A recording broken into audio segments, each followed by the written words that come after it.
Bienvenue à ce webinaire proposé par la communauté des offres de solutions pour l'industrie du futur du Grand Est, qui a été organisé à l'initiative du COPIL de la communauté des offreurs avec Jean-François Camus sur la décarbonation de l'industrie.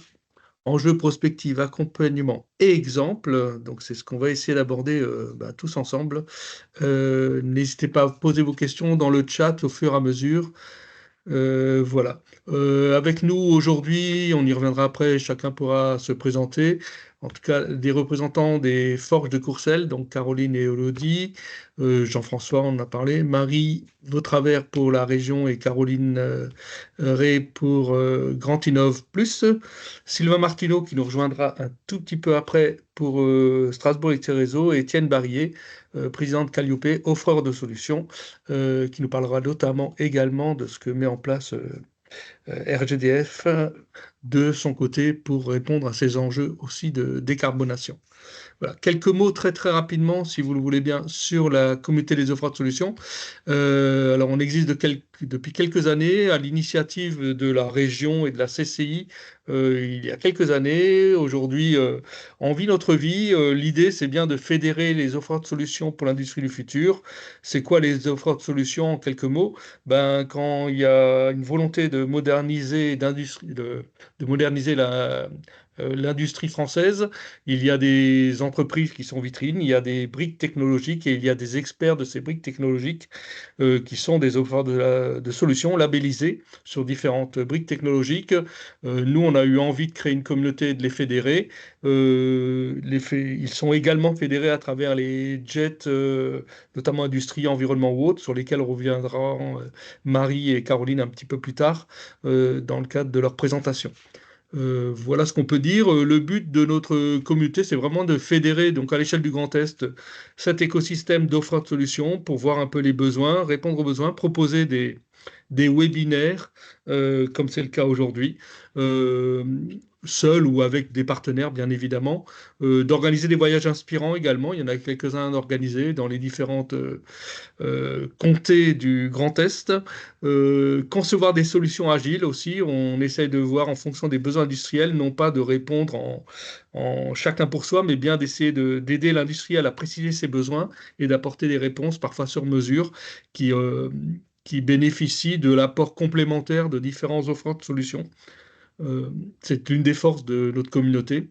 Contribuer à l'acculturation, j'en ai parlé. Valoriser, faire rayonner le pôle de compétences pluridisciplinaires qui sont formés par ces praticiens qui forment les offres de solutions, qui sont reconnus dans la région et au-delà également.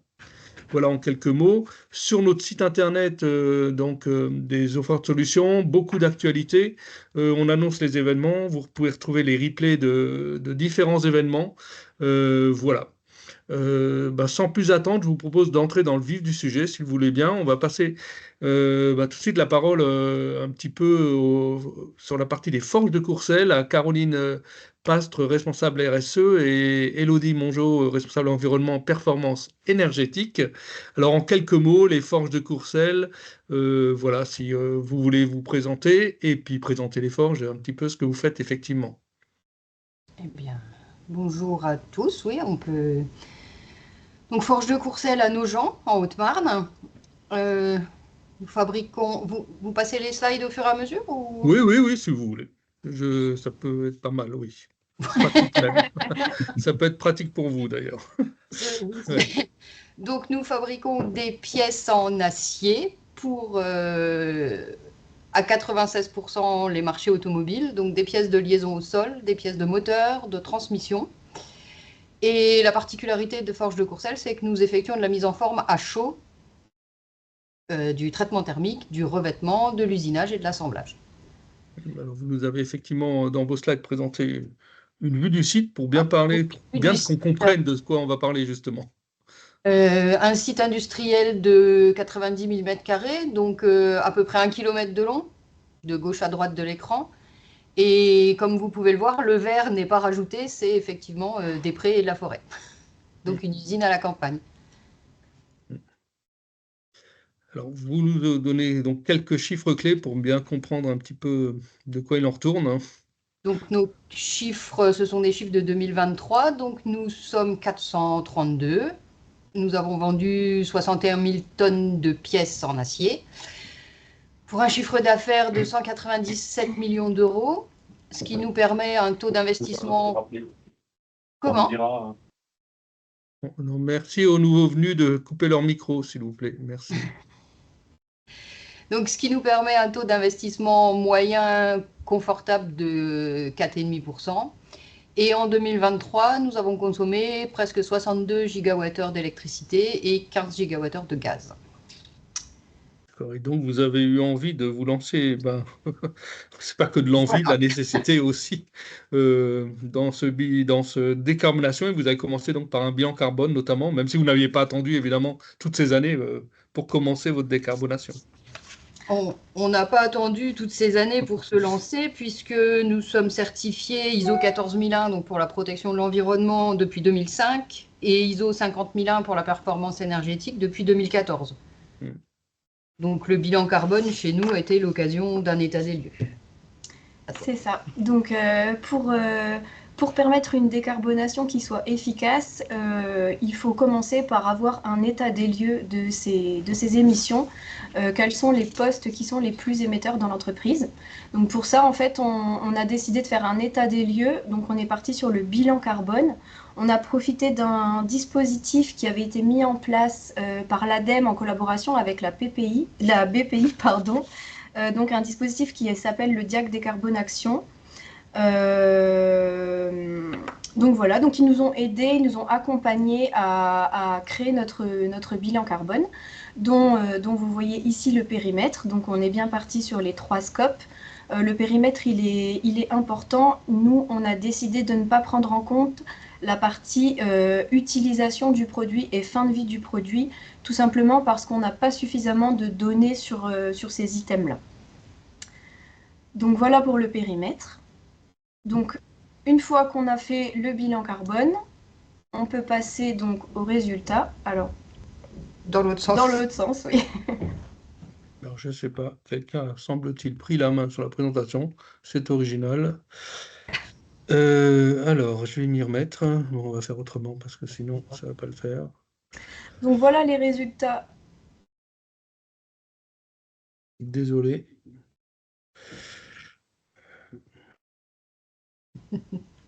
Voilà. On va le montrer comme ça sera plus simple. Voilà, merci. Donc voilà les résultats de notre bilan carbone. Sans surprise et comme dans la majorité des cas, on voit que le scope 3 vient croquer, il vient prendre vraiment la plus grande place dans les émissions de CO2. Donc on retrouve à la première place de nos émissions tout ce qui est intrants, biens et matières pour environ 83%. À la deuxième place, on a le fret avec 7% des émissions de CO2. Et à la troisième place, l'énergie, donc tout ce qui est consommation d'énergie, donc que ce soit pour le bâtimentaire ou pour les procédés. En 2023, nous avons rejeté 142 000 tonnes de CO2 équivalent, enfin presque. Et puis, on vous a remis aussi ici les petits indicateurs qui sont pour nous importants et qui permettent de sensibiliser en fait tout le monde dans l'entreprise, que ce soit les employés, plutôt la production ou les financiers. Donc, ce sont des indicateurs qu'on suit en interne. Et c'est juste petite question, ces indicateurs, vous les avez vus avec les uns ou les autres? C'est des indicateurs qui font foi et qui sont habituellement utilisés? Parce que c'est vrai que certains je les découvre en même temps. Voilà. D'accord. Alors en fait, ce sont des indicateurs qui sont plus utilisés en termes de communication, mais c'est vrai que pour nous, le dernier indicateur, celui qui est rapporté à la production, c'est celui qu'on va venir suivre de façon plus accrue, puisque avoir un bilan, par exemple ici les 142 000 tonnes ou presque de CO2 équivalent, ok, c'est sympa, on sait combien on a émis sur les 3 scopes, mais d'une année à l'autre, si la production est beaucoup plus importante ou pas, que le nombre d'employés est complètement différent, enfin, il faut vraiment avoir des ratios pour pouvoir que ces indicateurs soient cohérents d'une année à l'autre. D'accord, ok. Très bien. Donc ensuite, au niveau du plan de transition, donc on y a regroupé en fait les éléments qui touchent à tous les items qu'on peut retrouver dans le bilan carbone. Certains ne sont pas nouveaux puisque, comme disait Caroline tout à l'heure, on est certifié 50001 depuis 10 ans. Donc tout ce qui est optimisation énergétique, c'est notre travail de tous les jours. Isoler les bâtiments, faire la chasse aux fuites d'air ou du relamping, c'est quelque chose que je pense toutes les entreprises aujourd'hui font de façon instinctive, on va dire, tout simplement pour les économies. Par contre, on a d'autres actions qui étaient mises en place mais qui n'étaient pas forcément valorisées ou où on va retrouver par exemple donc les intrants, comme on l'a vu, c'est la plus grosse partie. Parmi les intrants, il y a 96% de nos émissions carbone qui sont dues à l'acier qu'on va venir forger derrière. Donc pour nous, c'était vraiment important de mettre l'accent sur cette partie-là. Donc pour travailler sur les intrants, on a une politique achat qui définit en fait l'utilisation de matériaux recyclés. Donc dans l'acier, on a deux filières, on a la filière haut fourneau et la filière acier recyclé. Donc on va avoir une stratégie qui va nous permettre d'avoir des ratios d'acier recyclé qui soient toujours stables. Et puis on va venir aussi travailler sur l'éco-conception, donc réduire les matières premières. Notre BE a plein de sujets sur que le poids de mise en œuvre des lopins qui vont devenir des pièces, donc on essaie de réduire ça. On essaie de réduire la quantité d'acier qui est utilisée pour nos outillages, pour la mise en forme de nos pièces. Donc on a plein d'actions là-dessus. Ensuite, il y a tout ce qui a trait à l'énergie. On essaie chaque année d'avoir une part d'énergie verte dans nos contrats qui soit de plus en plus importante. On vient d'avoir l'acceptation de notre permis de construire pour mettre en place du photovoltaïque sur notre site. Et puis, on a souscrit à un contrat d'effacement depuis plusieurs années qui nous permet de contribuer à l'équilibre du réseau quand c'est nécessaire. Il y a toute la partie investissement qui est aussi très importante. On a, donc, tout à l'heure, Caroline présentait les chiffres. On a la chance d'être une entreprise qui investit quand même, qui a des programmes d'investissement pluriannuels qui soient quand même assez conséquents et qui nous permettent d'avoir des équipements qui soient performants, comme une station de production d'air comprimé avec récupération des calories pour chauffer nos locaux, ou bien des scies intelligentes qui nous permettent de réduire les chutes de barre ou les copeaux de sciage. On a aussi récemment acheté un calculateur CO2 de nos produits. Donc ça pour la partie invest. On a vu que le fret se tenait à la deuxième marche sur le podium CO2. Donc on a récemment décidé d'acheter un camion qui fonctionne au colza.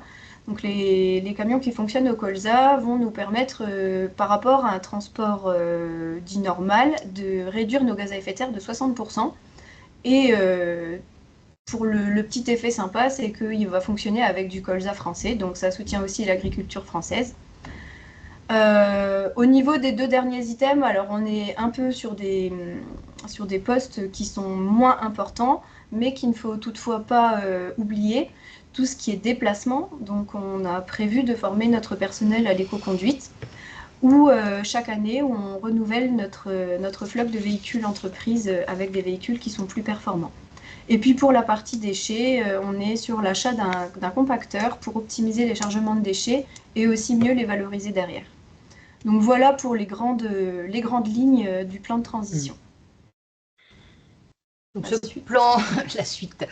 plan de transition, il s'est pas fait tout seul et il ne se fera pas tout seul. Ça a impliqué chez nous une réorganisation de notre production.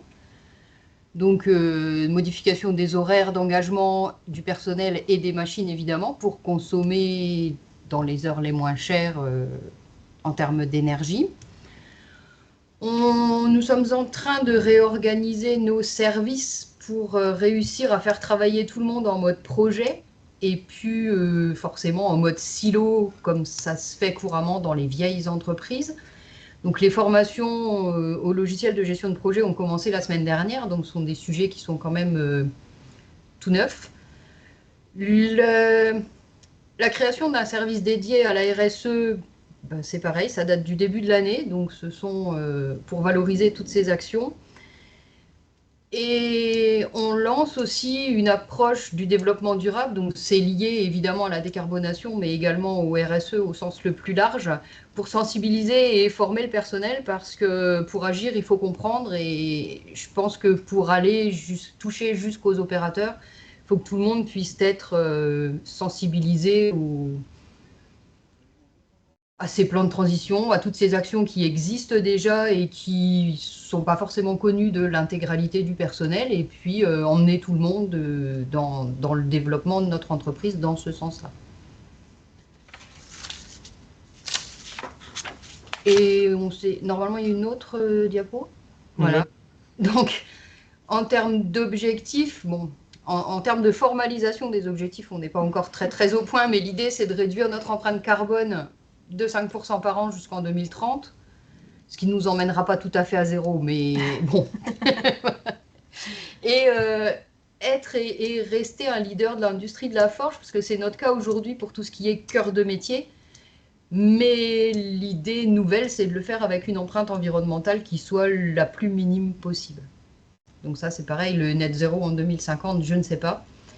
Mais on fera tout ce qu'on peut pour émettre le moins possible. Voilà. Ok, merci pour ces présentations. Je regarde s'il y a des questions. Du coup, c'est l'occasion. Alors, je ne sais pas qui c'est qui regarde le chat. Je vais du coup arrêter. Je vais reprendre un partage plus simple par ailleurs. Pour l'instant, il n'y a pas de Voilà. questions. Pas de questions dans le chat pour l'instant. Ok, bah du coup, je vais reprendre en partageant la présentation. Vous voyez la présentation? Non, il faut que je la reprenne. Je vais faire autrement. Le temps de le prendre. Alors, on me fait remarquer qu'il y a des gens qui n'ont pas reçu l'invitation. Oh, ça, c'est plus embêtant. Mais bon, on verra ça autrement. Alors,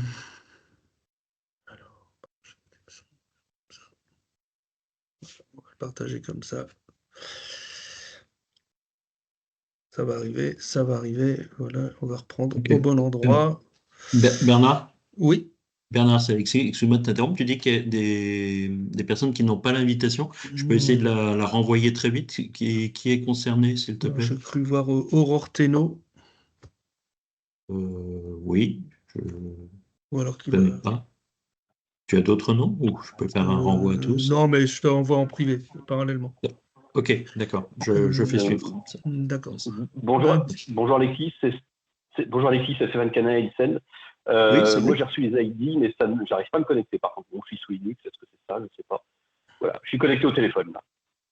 D'accord, ok. Bon, bah, Vocal, écoute, vocal pur. d'accord. Bon, Bah, écoute, merci suis. beaucoup. Je vais essayer de renvoyer en parallèle du déroulement à tout le monde par mail. Merci pour la précision. Merci. En tout cas, on était bien dans la phase question, c'était le cas. C'est pas celle qu'on attendait. En tout cas, merci. Je pense qu'on va y revenir, Caroline. Il y aura d'autres questions, je pense, par la suite.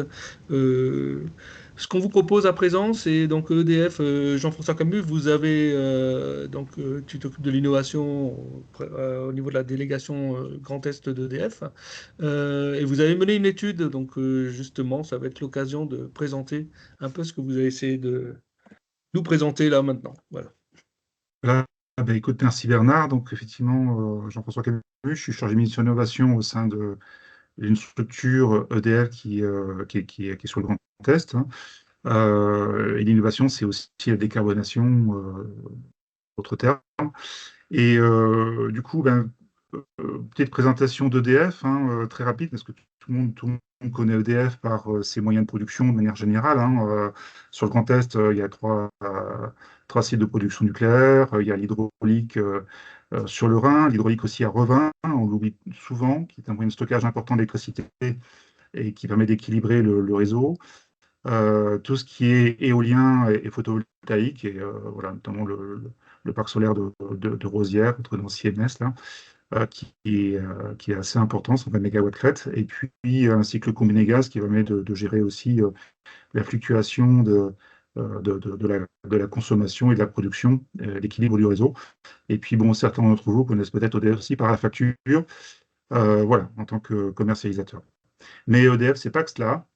C'est aussi une finalité d'accompagnement des parties prenantes, que ce soit les particuliers, les collectivités, les entreprises, notamment les industries, dans leur décarbonation. Et pour cela, on a créé toute une constellation de filiales de spécialité, et comme son nom l'indique, qui sont focus sur des aspects très pointus de la décarbonation. Voilà, on a Dalkia qui est plus sur l'efficacité énergétique au sens large, hein, et des travaux aussi dans les industries, DFNR sur les panneaux photovoltaïques, Easy Drive sur comment dire, les bornes de recharge, notamment les bornes de recharge intelligentes, parce qu'en Saint-Drive, Agrégio qui gère la flexibilité avec notamment les effacements ou la valorisation de la production locale. Perfesco qui est un investisseur pour compte de tiers qui aide les industries à se décarboner sans investir en compte propre. Data Numia qui fait du pilotage énergétique, Yanamix qui est sur l'hydrogène, Citellum sur l'éclairage, voilà, Urbanomy sur comment dire, la stratégie de décarbonation. Voilà, donc je ne les cite pas tous, mais on a une bonne palette là de filiales qui sont au service des parties prenantes pour les aider dans leur décarbonation. Et du coup, on a une R&D qui est assez, voilà, qui est assez forte et qui a des moyens de calcul assez importants et qui a mené une étude qui a été présentée il y a un peu plus d'un mois dans les locaux de la région Grand Est, hein, sur le périmètre des émissions de gaz à effet de serre énergétiques. Donc on ne s'est pas occupé des émissions de gaz à effet de serre non énergétiques. Ce qu'on appelle non énergétique, c'est par exemple dans l'agriculture, tout ce qui est issu des engrais, donc les émissions de protoxyde d'azote, par exemple, ou dans l'industrie, les émissions de CO2 liées au vaporeformage pour faire de l'hydrogène, les émissions liées au ciment, liées à l'acier, tout ce qui est au process. Voilà. Donc on s'est concentré uniquement sur les émissions énergétiques et sur le Grand Est. Bon, ce pas des chiffres qui sont issus d'EDF, mais ça permet d'établir le périmètre d'études. Donc, on a une émission de gaz à effet de serre équivalente à 31% des émissions globales, des émissions énergétiques liées à l'industrie. Voilà.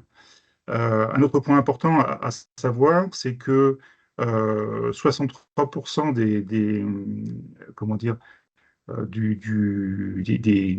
comment dire, des combustibles utilisés sont fossiles et émettent 90% des gaz à effet de serre. Donc, c'est la slide d'après.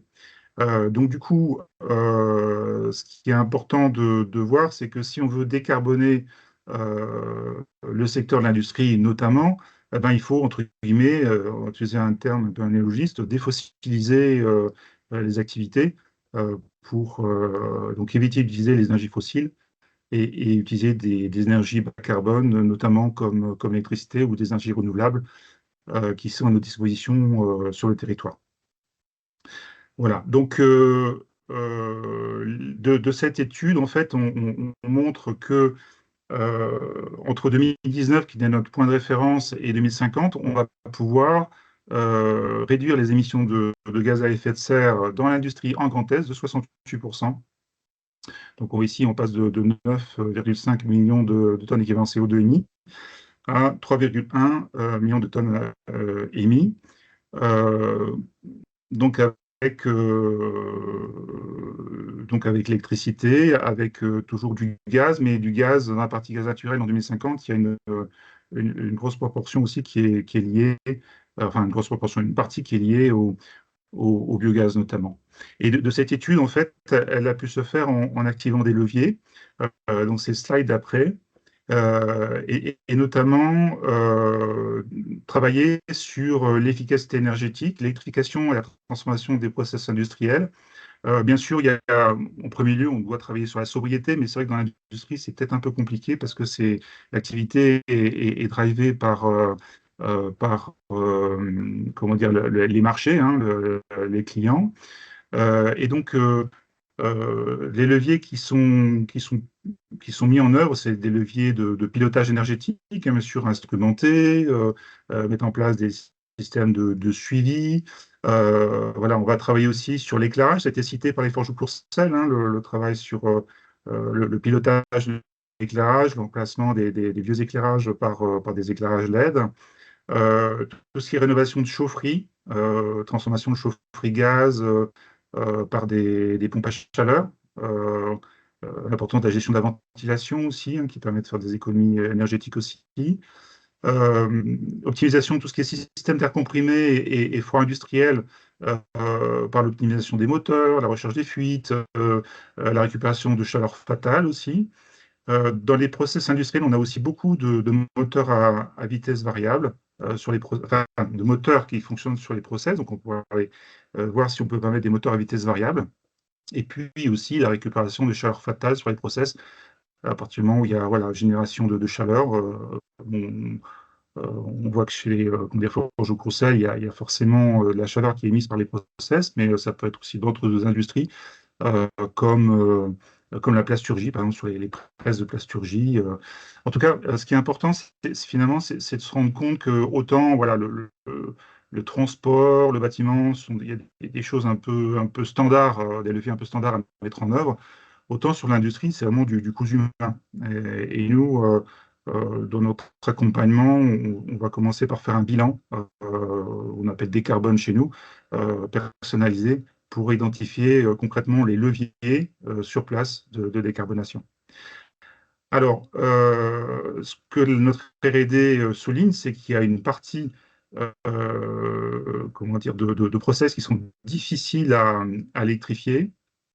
Et donc, il faudra réserver une grande part du biogaz, de la biomasse et des combustibles solides de récupération, ce qu'on appelle les CSR, à l'activité industrielle. Voilà. Et ces ressources, il est à noter qu'elles peuvent être en conflit d'usage avec d'autres activités.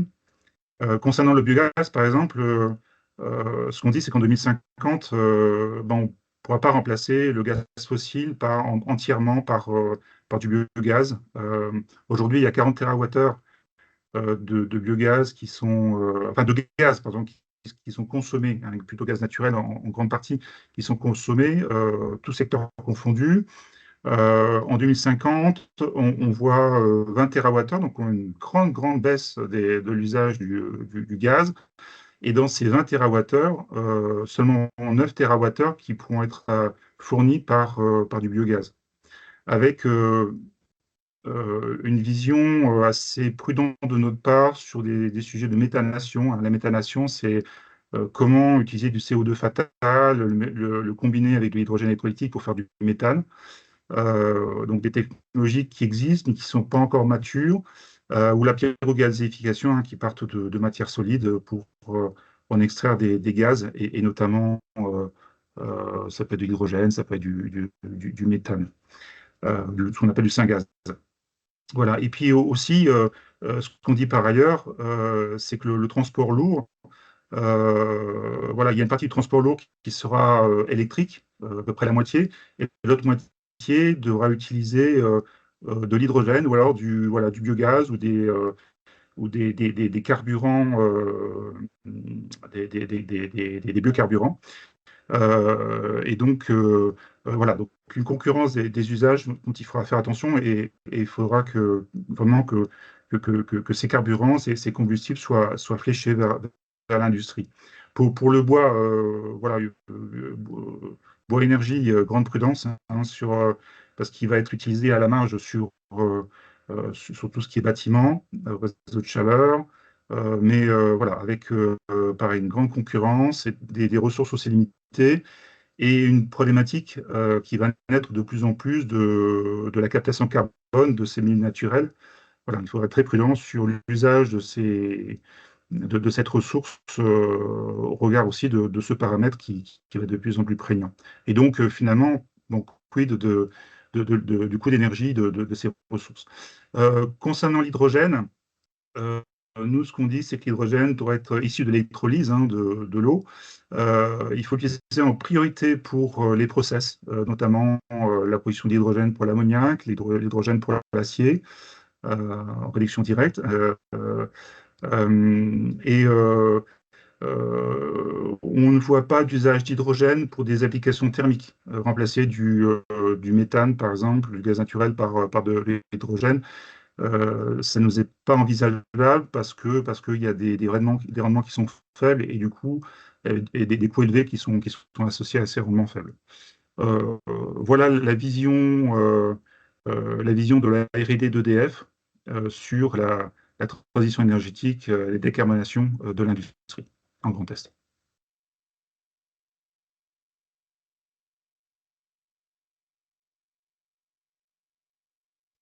Moi, je suis à l'écoute de vos questions. Il n'y en a pas dans le chat, mais Bon, Bernard, je ne sais pas si tu parles, mais ton micro est coupé. Voilà, je ne sais pas s'il y a des questions, effectivement, mais c'est l'occasion. Si vous avez... Sinon, Jean-François, peut-être en quelques mots, donc vous avez fait cette étude, comment elle a été diffusée finalement chez vous Bernard, je n'ai pas entendu la fin de ta question. Pardon, comment ça s'est passé la diffusion de cette étude, que ce soit au sein d'EDF ou au sein de votre écosystème en fait aujourd'hui par rapport à cette Oui, étude? alors ce que j'ai oublié de dire, c'est que cette étude, bien sûr, c'est la R&D qui l'a fait avec ses modèles mathématiques et les bases de données qui sont à sa disposition, hein. Donc c'est une étude qui est extrêmement pointue parce qu'on va jusqu'au niveau de chaque bâtiment finalement, hein, donc c'est assez précis. Et elle a été challengée par des parties prenantes du territoire à qui on a présenté en amont l'étude. Cette confrontation a permis à notre recherche et développement, à nos chercheurs, d'amender parfois certains aspects de l'étude. D'accord. Est-ce que question? Je n'en vois pas. Bah, je vous propose d'enchaîner. Du coup, après les forges de Courcelles sur votre modèle et vos actions en cours et cette présentation de Jean-François, ben, concrètement, voyons justement que dans la région Grand Est et avec Grand Innov Plus, donc on a le plaisir d'avoir avec nous Marie Vautravers, chef de projet stratégie transformation à la direction de la compétitivité de la connaissance de la région Grand Est, qui fait partie à l'origine d'ailleurs de cette communauté des offres de solutions. Donc on est très content de te voir, Marie. Et Plaisir Caroline, partagé, merci Bernard. responsable du GET Environnement, Transition énergétique. Donc ben voilà, je vais vous passer vos slides, je vous laisse peut-être du coup présenter. Merci Bernard.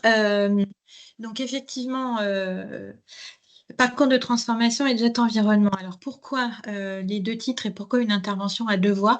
On entend beaucoup parler des jets, mais un peu moins des parcours. Donc déjà, ça va permettre aussi de clarifier un point un petit peu sémantique.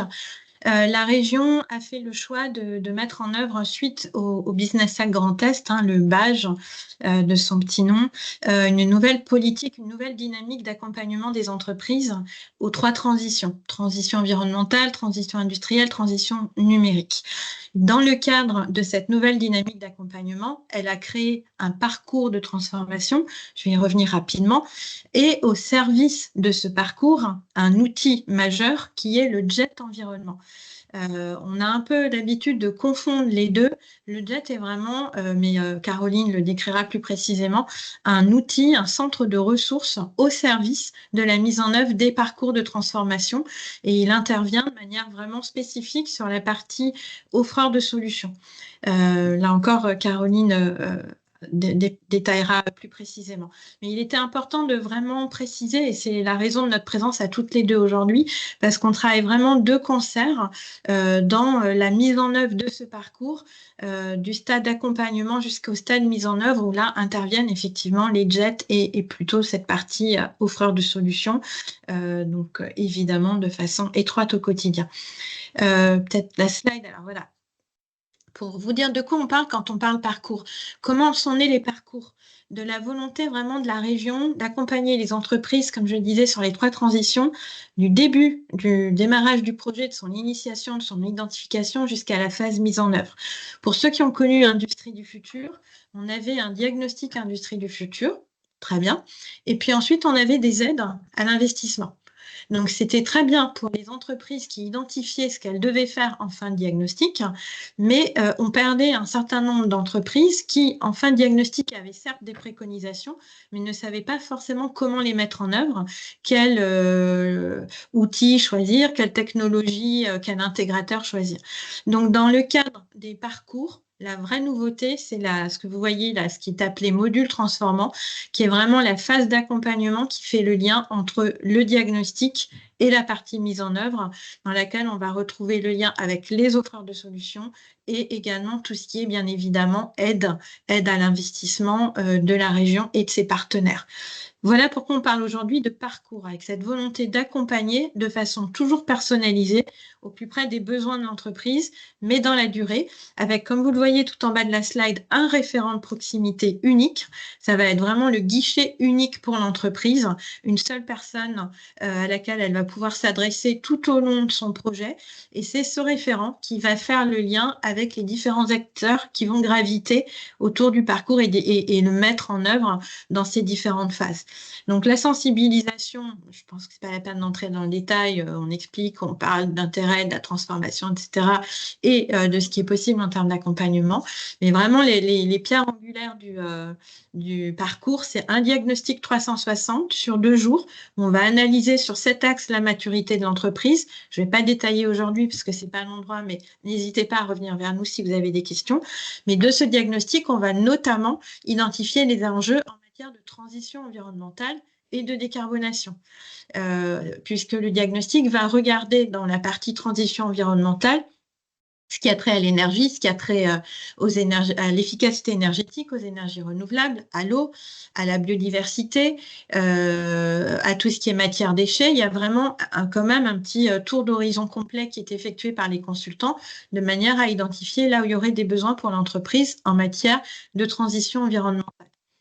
Le module transformant lui va permettre justement d'aller plus loin dans cette partie transition environnementale, le cas échéant.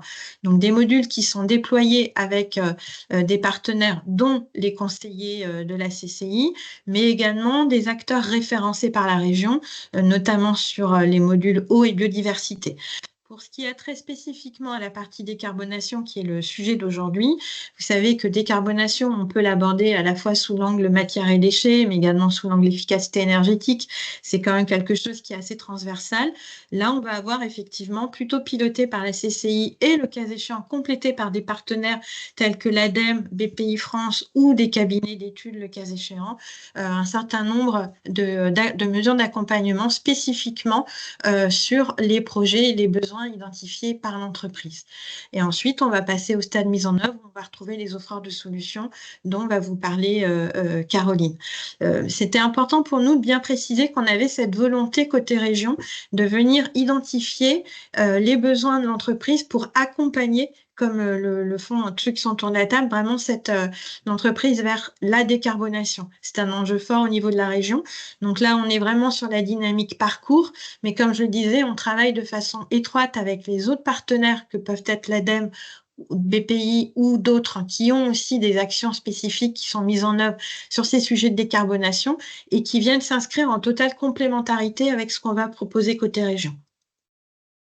Petite question juste, Marie, les référents de proximité sont par thématique, par géographie, par Alors domaine aujourd'hui, le d'activité? référent, il est plutôt, alors MR, alors excusez-moi, MR c'est Maison de Région et Agence de développement économique, il est plutôt territorialisé. D'accord. C'est vraiment la personne sur le territoire qui normalement connaît le mieux, c'est la personne de proximité de l'entreprise. Alors, elle n'a pas forcément effectivement l'expertise en matière de transition, quelle qu'elle soit, mais c'est là où elle va venir s'appuyer sur les experts qui vont intervenir aux différentes étapes du parcours. Ok. Sur cette slide-là, on voit du coup les différents modules environnement qui sont proposés par la région dans le cadre des parcours, avec une prise en charge globale qui varie entre 50 et 100% de la prestation qui va être effectuée au niveau région. Pour la partie qui est sur la gauche, qui est totalement suivie par la CCI, elle entre dans le cadre du partenariat que la région a avec l'ADEME et la CCI dans le cadre de Climaction, pour ceux qui connaissent. Et donc là, c'est pris en charge à 100% par les fonds publics. Et donc, possibilité avec les conseillers CCI qui, là, sont spécialisés, d'intervenir sur tout ce qui est matière et déchets, efficacité énergétique, énergie renouvelable, éco-conception, adaptation au changement climatique. Alors, vous voyez qu'on a mis décarbonation entre parenthèses. Au départ, on avait un module décarbo en tant que tel, puis on s'est rendu compte que finalement, on y mettait tellement de choses dedans que c'était pas forcément parlant, ni pour l'entreprise, ni pour le référent, ni pour l'accompagnant. C'est pour ça qu'on a fait le choix de segmenter de cette manière-là. Et puis, comme je vous le disais, 2 nouveaux modules qui vont intervenir prochainement et qui là sont vraiment pilotés par la région et par des opérateurs référencés par la région sur l'eau et la biodiversité.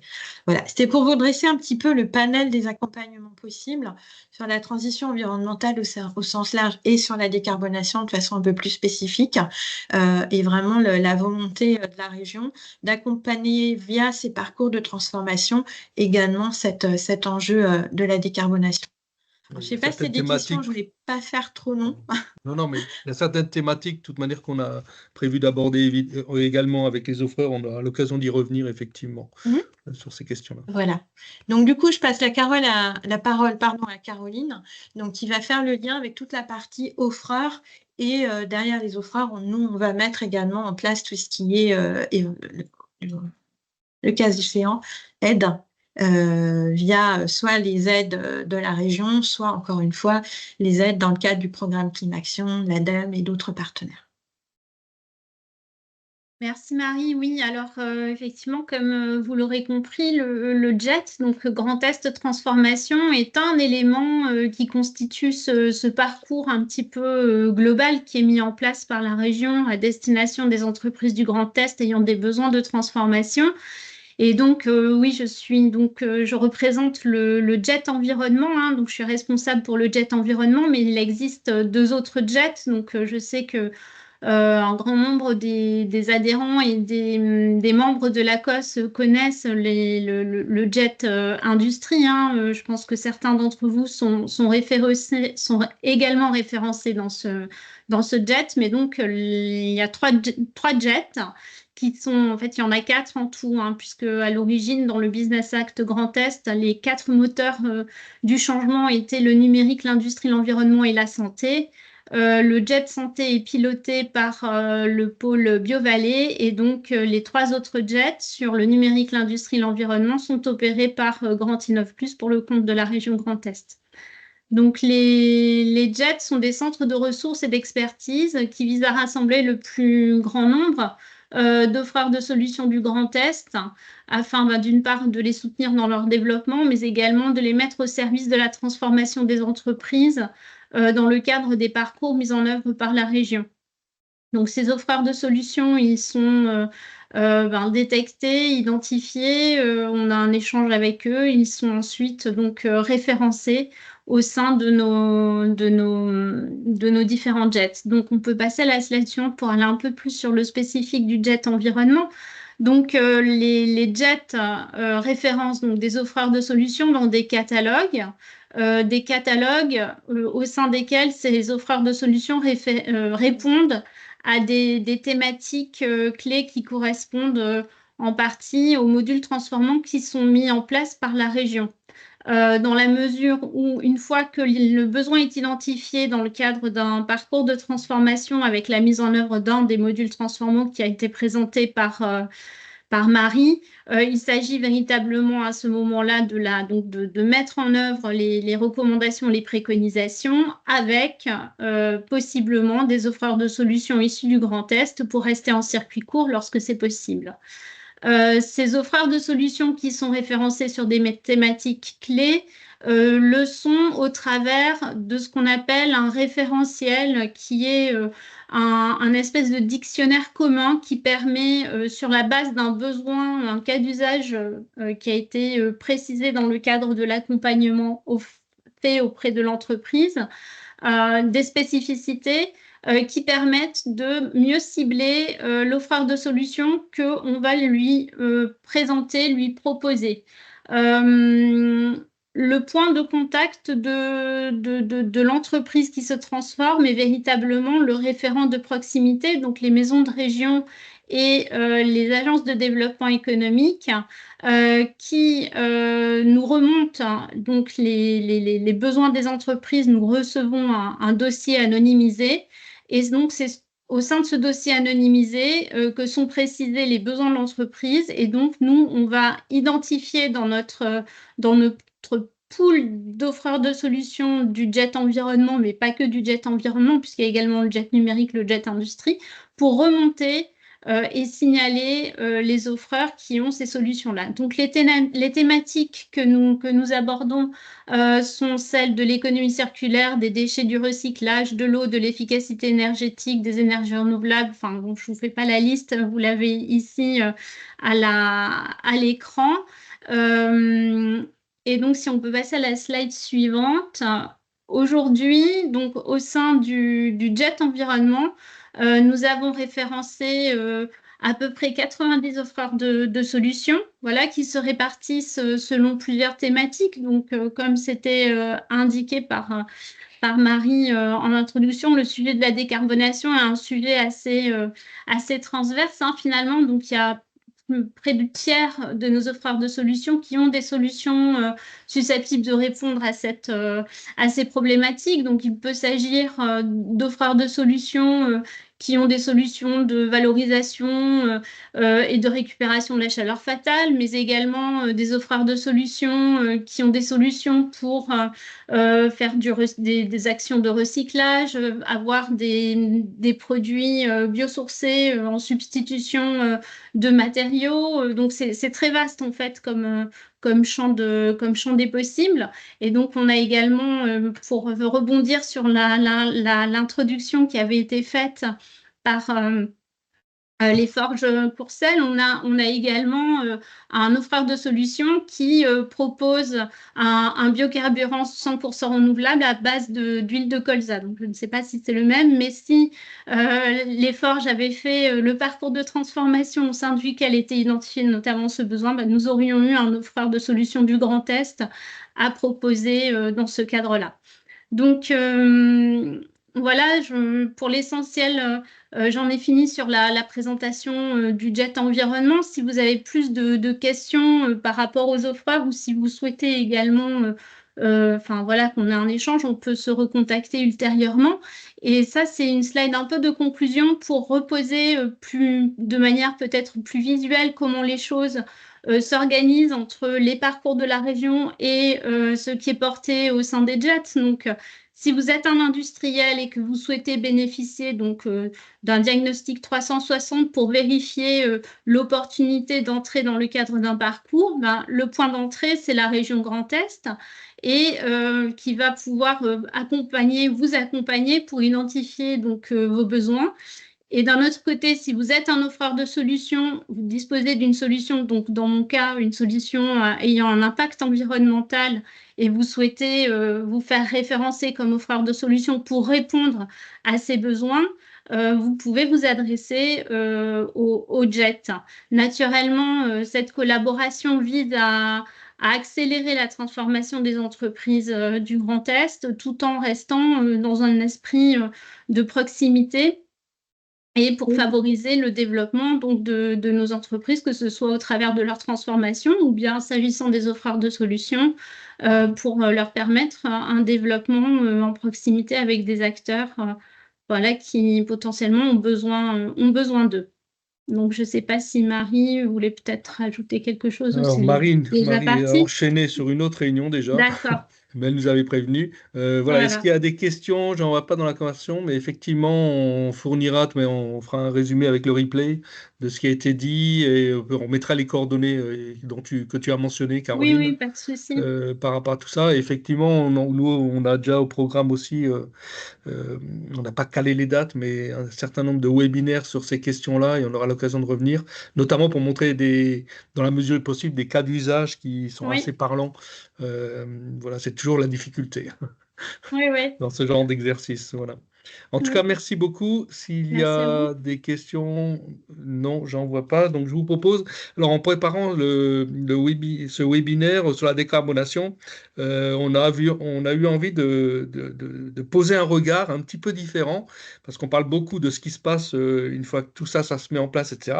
Mais derrière, il y a énormément d'investissements au niveau des réseaux, que ce soit au niveau gaz, au niveau d'électricité. Donc, ce que je vous propose, c'est d'écouter un peu Sylvain Martineau, directeur général de Strasbourg Électricité Réseau, qui est le distributeur du groupe Électricité de Strasbourg, nous présenter justement un peu les différents défis qui se posent et qui sont plus que d'usage et en cours de développement au sein de l'entreprise Strasbourg Électricité Réseau. Bienvenue, bonjour Sylvain.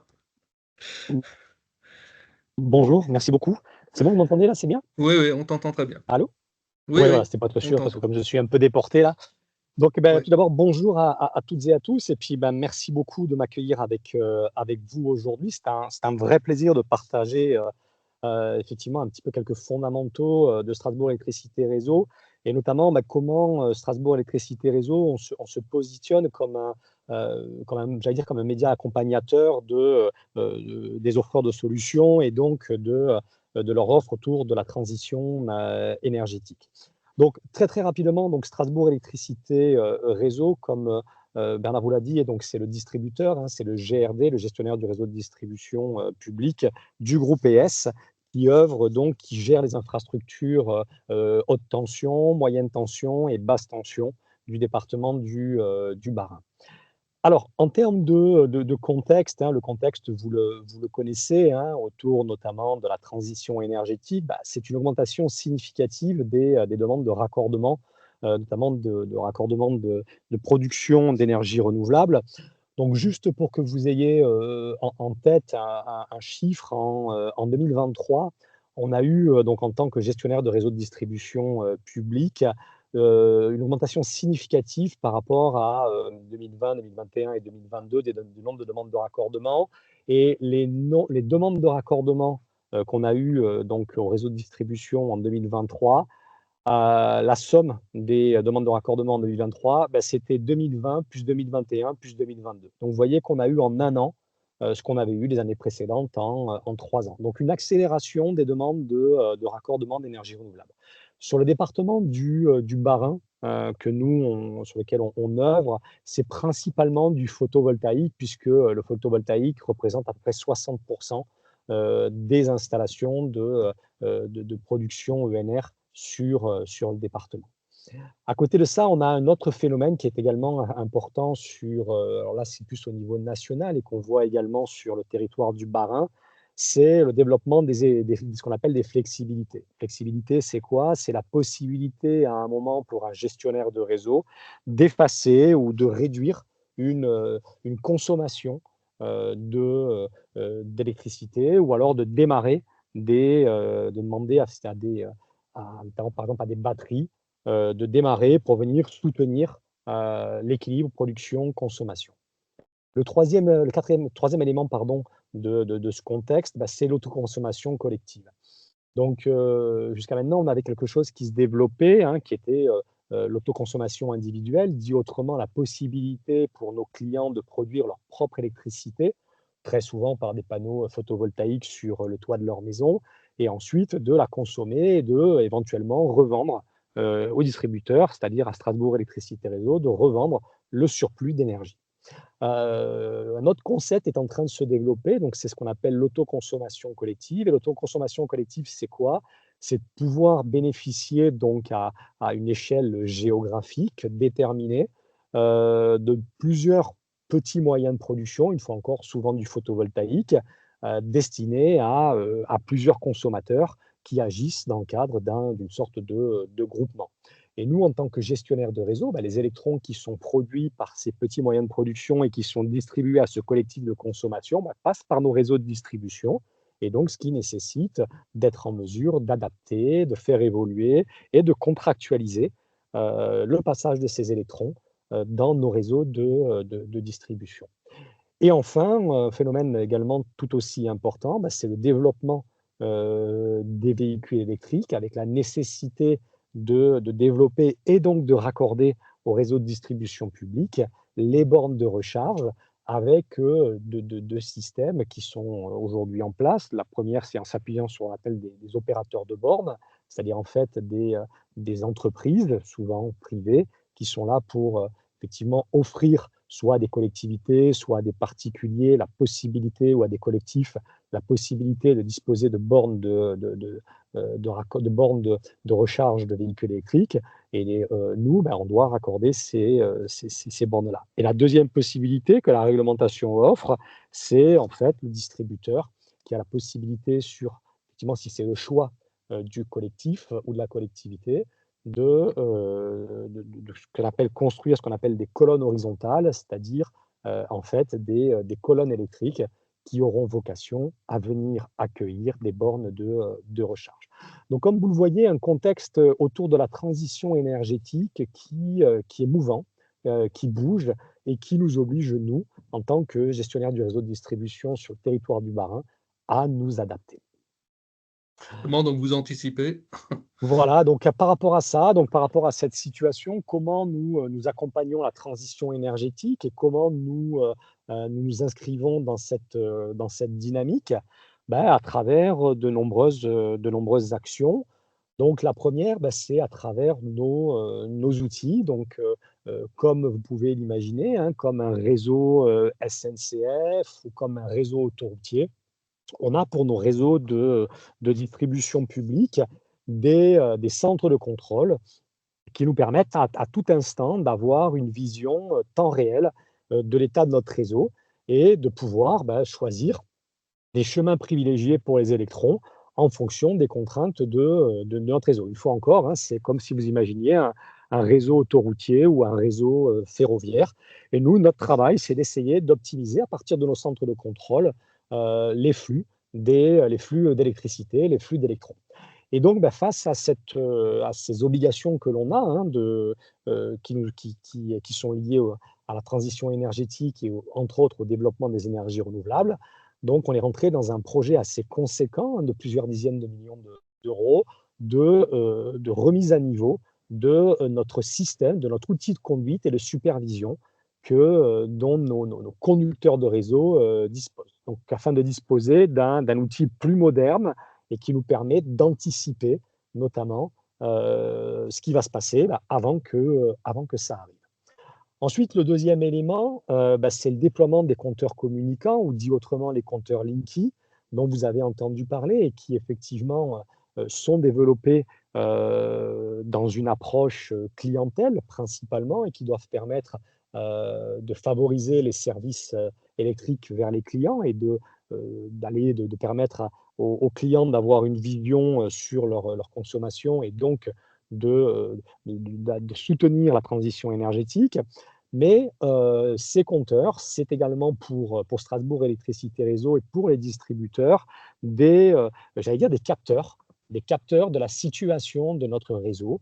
Et donc, ces compteurs, au-delà des atouts importants qu'ils ont pour les clients, ils prennent dès lors des atouts également très importants pour le distributeur que nous sommes, puisque ce sont des capteurs de la situation, de l'état de notre réseau, et qui nous permettent également d'anticiper des contraintes, par exemple des coupures. Les compteurs Linky, en nous remontant des informations de tension sur notre réseau, nous permettent également d'anticiper des pannes avant qu'elles arrivent, et donc d'être ce qu'on appelle de faire de la maintenance prédictive, alors qu'aujourd'hui on fait de la maintenance préventive, voire de la maintenance corrective. Donc l'idée, c'est d'être en anticipation des problèmes, des contraintes, des incidents, pour pouvoir avoir une meilleure qualité de service et mieux gérer, exploiter nos réseaux.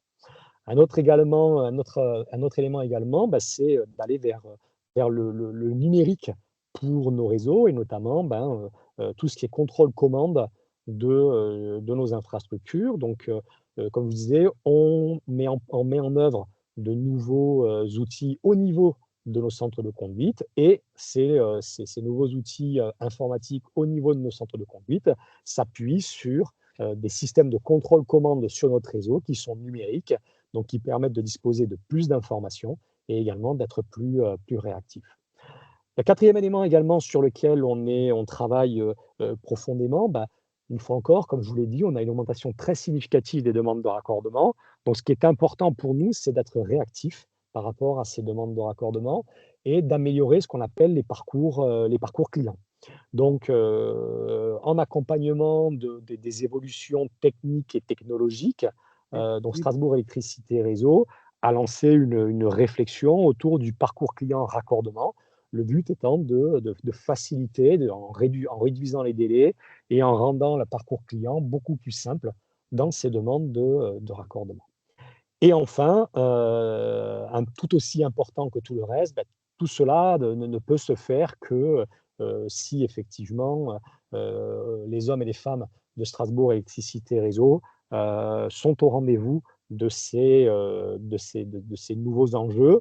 Et ça veut dire quoi? Ça veut dire tout d'abord travailler sur ce qu'on appelle la gestion prévisionnelle des emplois et des compétences, c'est-à-dire pouvoir anticiper les besoins, pouvoir anticiper les nouveaux métiers, puisque tout ça, comme vous l'avez bien compris, ce sont des nouveaux métiers pour Strasbourg Électricité Réseau. Donc, il faut être en mesure de travailler donc, sur ce qu'on appelle la GPEC, la gestion prévisionnelle des emplois et des compétences, pour être sûr qu'on a les bonnes compétences et on est en capacité d'anticiper ces nouveaux métiers. Et qui dit recruter des nouvelles personnes, qui dit former, qui dit disposer ou mettre en place des nouveaux métiers, dit former ces nouveaux techniciens, ces nouveaux ingénieurs aux nouveaux outils afin d'accompagner cette transition, et pour ne pas dire cette transformation du distributeur. Donc voilà quelques éléments que je voulais partager avec vous très rapidement. Et donc, en synthèse, en quelques mots, donc un monde énergétique qui change, vous le savez, puisque c'est aussi un peu la thématique de vos échanges aujourd'hui. Un monde énergétique qui s'appuie sur des nouveaux offreurs de solutions. Et je pense que c'est une très belle chose à la fois pour l'environnement et pour notre pays, mais qui doit également être accompagné. Et ce que fait Strasbourg Électricité Réseau afin de favoriser le déploiement et la mise en œuvre de ces nouvelles offres. Voilà, très rapidement. Je ne sais pas si vous avez des questions. Merci Sylvain. En tout cas, en plus, tu es dans l'actualité, puisque je crois savoir que tu es à Rittershofen, dans une centrale géothermique. Exactement. Voilà, on est en plein dans le sujet. Voilà, ça nous semblait vraiment intéressant de montrer que derrière les hommes en bleu, parce que dès qu'on parle de Strasbourg Électricité Réseau, ou RTE, RDF, on a souvent cette image-là, et qu'en fait, on est vraiment dans du réseau 4.0 avec un monde industriel qui se transforme. On est en plein dans le sujet. Mais ça nous semblait intéressant de donner cet angle par rapport à ça. Est-ce que vous avez des questions, des remarques pour Sylvain? Je n'en vois pas dans la conversation, en tout cas dans le chat. En tout cas, merci Sylvain pour tous ces éléments qui changent le regard, je pense, sur ce qui se passe dans l'ombre. Merci beaucoup. Écoutez, je vais vous remercier et puis je vais vous abandonner parce que comme l'a dit Bernard, j'ai d'autres obligations qui m'attendent. Et puis toujours à votre disposition, à la fois collectivement ou individuellement. Ce sera toujours un plaisir de vous aider et de vous accompagner. Merci beaucoup, au revoir. Merci Sylvain. Et donc, dernier intervenant, mais les questions sont toujours ouvertes. Donc, Étienne, qui est parmi nous, président de Calliope. Donc, Calliope est aussi l'un des offreurs de solutions historiques de la communauté des offreurs de solutions, n'est-ce pas, Étienne? Ça fait bien longtemps qu'on se croise sur ce chemin. Et aujourd'hui, tu as un peu une double casquette. Enfin, tu as la casquette Calliope, mais tu viens aussi, après l'intervention, quand on avait préparé la réunion, de parler de comment un peu Strasbourg Électricité Réseau accompagne, anticipe ces effets de décarbonation. Comme tu as pas mal d'échanges aussi avec nos amis gaziers, tu as quelques éléments sur cette question. Donc, je te laisse la parole pour nous présenter tout ça. Effectivement, merci Bernard. Ouais, il s'avère que, alors je suis pas porte-parole de GRDF, c'est pas mon travail, mais il s'avère que professionnellement avec Calliope, on a des relations aussi avec eux et qu'on a eu l'occasion d'assister à des présentations sur leur prospective, donc les scénarios. Quand on a préparé, on s'était dit que c'était intéressant d'avoir la vision d'EDF qui est très détaillée, et puis en complément peut-être la vision d'un gazier, parce que tout simplement chacun voit midi à sa porte, et puis on sait très très bien que la prospective, c'est un métier très très difficile, et comme disait le philosophe, surtout quand il s'agit de parler d'avenir. Donc voilà, faire des scénarios, c'est intéressant, même s'ils sont probablement pas justes. Mais en tout cas, avoir cette double vue, c'est intéressant. Alors, qu'est-ce qu'on peut retenir en synthèse de complémentaire, je dirais, dans la vision de GRDF? On sait évidemment qu'eux voient beaucoup de gaz. Leur métier, c'est d'en transporter, donc ils aimeraient bien, à mon avis, que leur métier reste. Ce qu'ils annoncent aujourd'hui de leur côté chez GRDF, c'est... alors, ils parlent de gaz vert. Bon, très personnellement, je ne sais pas ce que c'est que du gaz vert, mais on va dire que c'est du gaz sans émission de carbone supplémentaire. Aujourd'hui, ils imaginent pour 2030 20% de gaz vert dans ce qu'ils distribuent, et ils parlent de 100% de gaz vert à l'horizon 2050 avec un artifice dedans, ce que moi j'appelle un artifice, qui sont les garanties d'origine. Les garanties d'origine, c'est un petit peu comme l'électricité verte en fait, hein. On sait très bien que quand on achète de l'électricité verte, on prend l'électricité qui est sur le réseau. Et si on prend de l'électricité verte la nuit en période de sécheresse et sans vent, eh ben, on prend de l'électricité nucléaire qui peut être qualifiée de verte à mon goût, mais on peut aussi prendre de l'électricité thermique qui est tout sauf vert. Donc, par contre, on s'engage dans les garanties d'origine à voir qu'il y a un complément de verre équivalent qui va être mis un jour en place sur le réseau. Bon, GRDF voit la même chose également sur le gaz. Donc, des gaz divers, dits décarbonés. L'objectif pour eux, c'est 100% de gaz décarboné à horizon 2050. Ils le voient, ces 100% par deux éléments. Le premier, c'est une baisse forte de la consommation qui se fera par de la performance, qui se fera par de la sobriété. Pour la performance, ils portent des solutions également, notamment ils nous présentent des solutions qui ne sont pas encore matures, il faut être très clair là-dessus. Beaucoup de... On pense que maintenant, 2050, c'est dans 25 ans, donc on a quand même un peu le temps de voir venir, même s'il faut se bouger. Mais ils imaginent des chaudières aujourd'hui qui sont en phase de proto, des chaudières qui réduisent de 90% le rejet de CO2, avec du recyclage de CO2, etc., et qui pourront convenir probablement sur des solutions qui aujourd'hui ne seront pas électrifiables, parce que nous, on a des clients qui ont des chaudières, deux chaudières de 20 MW pour faire de la vapeur. Aujourd'hui, s'il faut électrifier ça, et si tout le monde doit électrifier ses chaudières, il va falloir très très sérieusement que le distributeur d'élec tire des gros câbles un petit peu partout, et que les producteurs soient également très souples. Donc ça, on sait que ce ne sera pas possible. Donc là-dessus, GRDF se positionne et avec des solutions techno et sur la méthanisation. Donc eux, quand on voit les choses, ils imaginent même qu'on pourrait être quasiment en excédent sur la méthanisation. Biomasse d'un côté, mais avec un gros point de surveillance sur la biomasse, parce qu'il ne s'agit pas de se mettre en péril alimentaire et puis d'aller récupérer des terres agricoles pour faire de l'énergie, c'est pas le sujet. C'est bien avec des déchets. Donc, et des déchets, l'idée c'est aussi de les réduire, donc de réduire quelque part la matière première pour la biomasse. Mais il parle également de déchets industriels et de déchets urbains, voilà, donc méthanisation et autres éléments. Voilà, c'est le petit élément complémentaire qui est intéressant à voir, parce qu'en fait, je suis sûr que si on demande à l'air liquide, eux vont voir plein de choses sur l'hydrogène. Dans tous les cas, ce qui ressort très très clairement de tous les énergéticiens, c'est une baisse très forte de la consommation, et ce qui veut dire qu'il va falloir très très sérieusement que les consommateurs, dont l'industrie, mais aussi le tertiaire et le bâtiment, qui restent des très gros consommateurs, souvent devant l'industrie, que tous on réduise très très fortement nos consommations. Voilà. Là, il n'y aura pas de solution et pas de transition hors baisse de la consommation, et ça, quelle que soit la vision de l'énergéticien, quels que soient les scénarios portés, c'est juste une évidence. Juste avant d'enchaîner sur ta partie propre à Calliope, il y a une question d'Alexis. A-t-on une idée d'où en sont les pays européens les plus avancés? Impulsion politique, incitation économique particulière? Je ne sais pas, Jean-François, tu as peut-être des éléments sur cette partie-là, plutôt macro? Ouais, c'est une question complexe. Enfin, ça dépend sur de quoi on parle.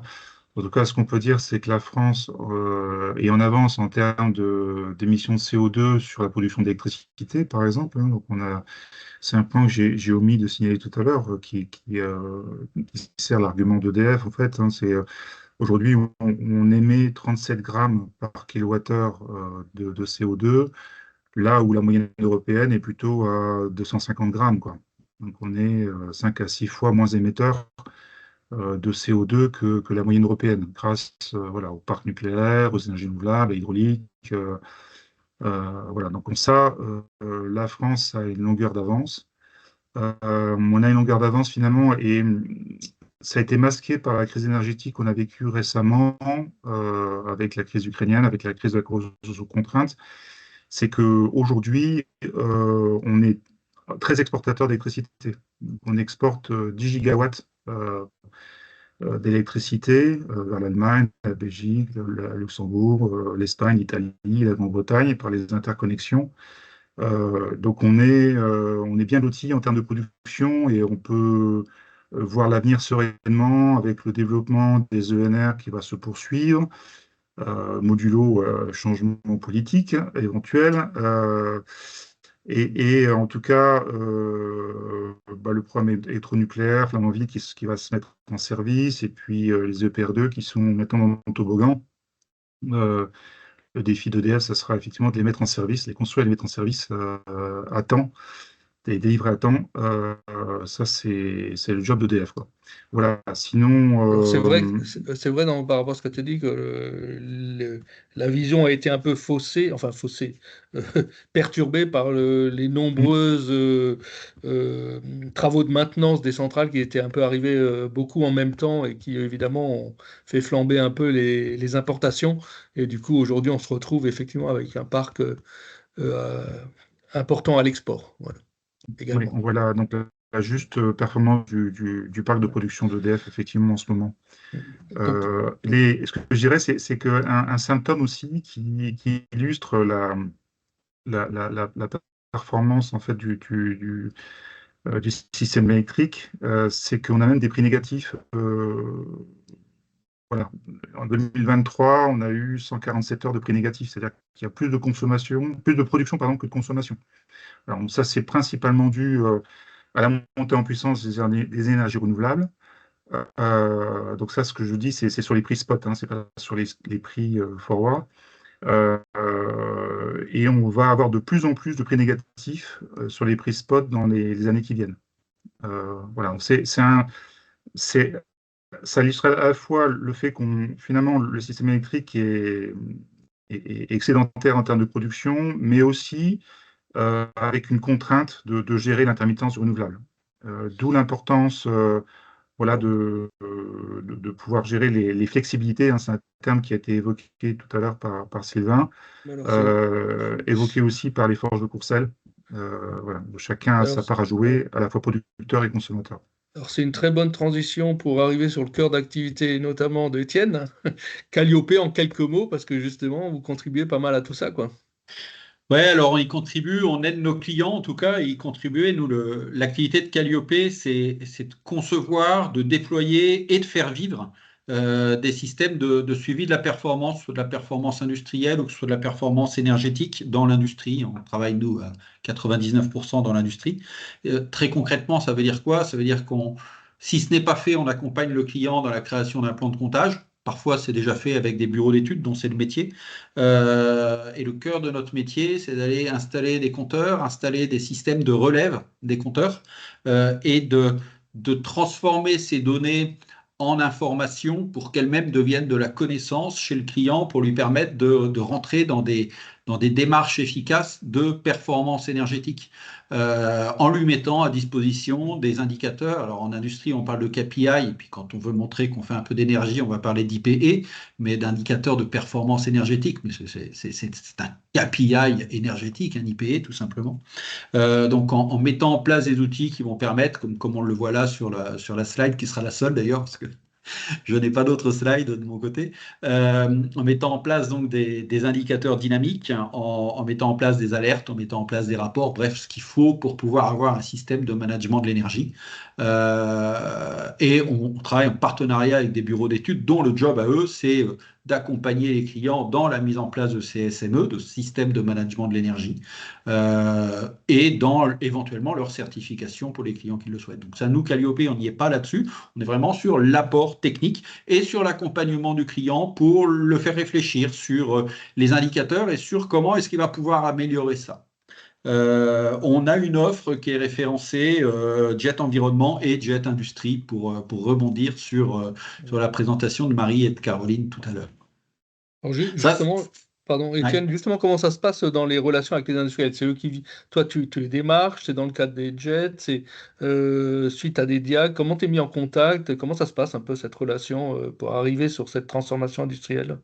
Ouais, alors effectivement, nous, on travaille beaucoup dans le modèle économique que j'ai mis en place sur de la mise en relation à travers un réseau. Donc on a les plus grandes les plus grandes sources d'informations nous viennent d'accompagnants, on va dire purement organisationnels, de bureaux d'études. On a alors bureaux d'études, ouais, essentiellement BE.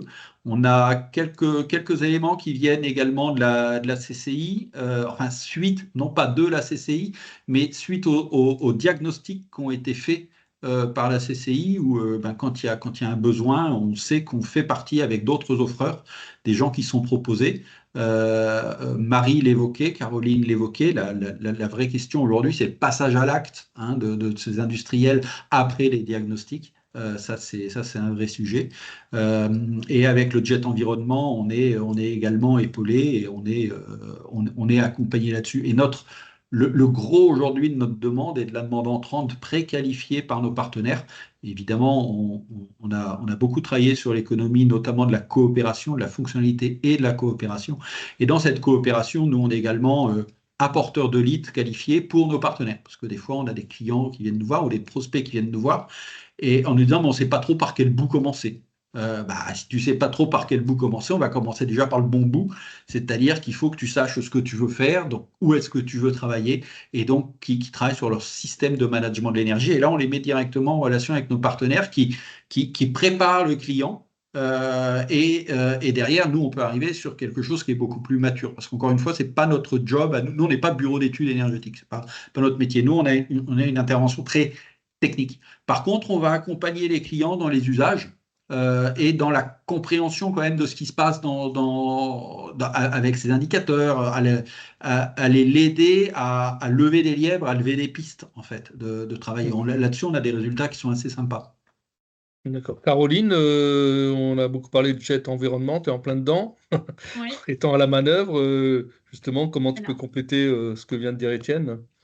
Oui, alors effectivement, donc nous, les entreprises qui sont accompagnées dans le cadre des modules transformants, on reçoit les dossiers, enfin la partie finale du dossier, puisque tout est anonymisé de la part donc de la CCI. Et donc là, nous, on remonte un certain nombre d'offreurs de solutions complémentaires à ce que la CCI a pu donner comme indication. Donc ça, c'est une première entrée.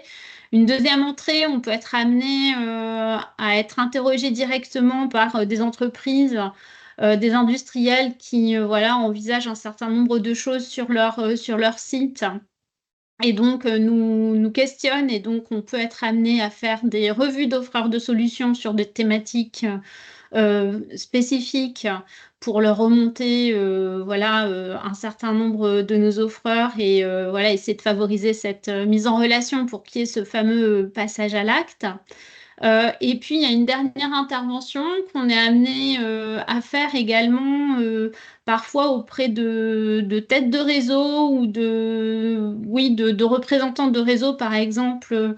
Je prends l'exemple de l'agence régionale pour le tourisme, l'ART Grand Est, qui nous a demandé à plusieurs reprises des revues d'offreurs de solutions susceptibles d'apporter des solutions en termes d'énergie renouvelable, efficacité énergétique, décarbonation de manière un peu plus large. Et donc là encore, on est amené à présenter un certain nombre de nos offreurs. Donc ça, c'est effectivement une partie de notre action qui vise à mettre en avant en visibilité ce qui existe en Grand Est, en ayant également voilà, en apportant une valeur ajoutée, en ayant un descriptif. Hein. Ce n'est pas un simple catalogue, mais véritablement, on connaît chacun de nos offreurs et on est capable de les pitcher. Alors, pas aussi bien qu'eux-mêmes, hein, naturellement, mais pour un premier niveau d'information, disons qu'on fait cette action-là.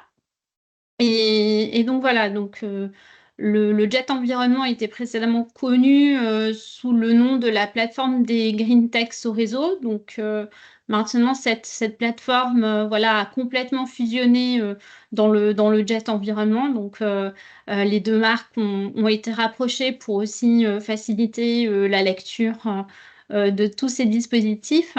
Mais voilà la manière dont on peut intervenir. Donc, soit du cas par cas, soit dans le cadre des parcours, soit auprès de collectifs voilà, qui nous font des demandes pour leurs adhérents ou pour...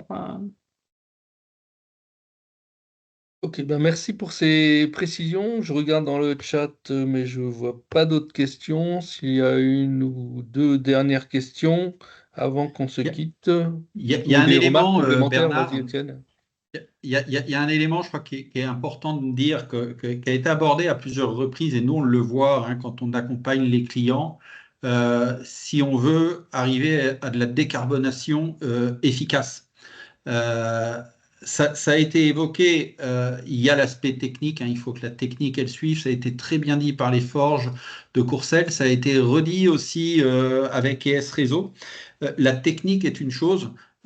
L'organisation de l'entreprise en est une autre. Les forges de Courcelles, par exemple, on parlait d'adapter les horaires en fonction des contraintes énergétiques. Nous, on le voit, les clients qui ont des bons résultats, c'est des clients qui travaillent leur organisation. Et le troisième facteur qui est encore plus important que l'organisation, ça a été aussi abordé par les forges de Courcelles, ça a été abordé par Sylvain Martineau, c'est l'aspect humain. C'est-à-dire que si les gens ne comprennent pas, si les gens ne voient pas à quoi ça sert, on peut mettre toute la technique qu'on veut sur le tapis, on n'aura pas de résultat. Et nous, on dit que cette performance, en fait, alors ça vaut ce que ça vaut, mais ça se met en équation en disant que la performance, c'est la technique que multiplie l'organisation au carré, parce qu'elle est encore plus importante que la technique, que multiplie l'humain au cube. Parce que l'humain est encore plus important que la technique. Après, vous mettrez ce que vous voulez, hein, des trucs compris entre 0 et 1, parce que de toute façon, s'il y en a un qui plante, tu as à peu près 0. Si tu n'as pas la technique, si tu n'as pas l'humain ou si tu n'as pas l'organisation, tu n'auras pas de performance. Mais c'est important d'avoir ces notions de carré et ces notions de cube, en tout cas ces notions d'importance, encore une fois. Et nous, on est des offreurs de solutions techniques, essentiellement, mais pas que. Mais si on ne travaille pas l'organisation, si on ne travaille pas l'humain, c'est planté, en fait, ça ne marche pas. Il faut que les entreprises travaillent sur le sujet. C'est bien de le préciser parce que justement, on a voulu insister là-dessus, notamment avec effectivement le témoignage des forges de Courcelles. Et d'ailleurs, elle a oublié de le préciser. Le poste de responsable RSE a été créé assez récemment, n'est-ce pas, côté forge. Autant que je sache, oui, voilà, donc début d'année, effectivement, on a Aurore Thénault qui participait à la réunion, en tout cas dans la conversation, qui s'occupe aussi de Madame RSE chez nous. Enfin, on le voit bien qu'au-delà de faire des petites... Ce ne sont plus des petites actions, on va dire, à droite, à gauche, c'est bien une culture globale et qui importe, on le voit à l'heure des recrutements et des nouvelles générations qui arrivent. Ils ne sont pas dupes, ils veulent vraiment faire changer les choses et que les entreprises soient vraiment efficaces et pas simplement des 10 ans de beaux discours. Voilà.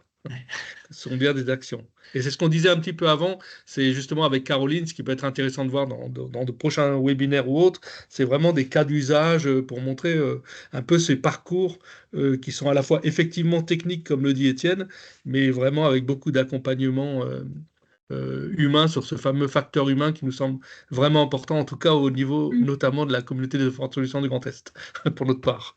Voilà. Ouais. Bah écoutez, s'il n'y a pas d'autres questions, comme tu le dis, Caroline, l'approche se veut systémique, effectivement. Oui. Voilà. Donc, pour notre partie, ben, ça va s'arrêter pour cette partie webinaire. Et puis, les auteurs vont se retrouver après, dans la demi-heure qui suit, pour leur plénière. Voilà. Alexis, mode d'emploi, c'est marqué dans le chat, je crois, hein. Donc, on va quitter cette réunion et puis nous retrouver, en tout cas, avec les offreurs pour la demi-heure qui suit. En tout cas, merci aux uns et aux autres. On va mettre en ligne dans les prochains jours ce webinaire avec différents commentaires et liens utiles. Merci à tous les intervenants et puis bonne fin d'après-midi.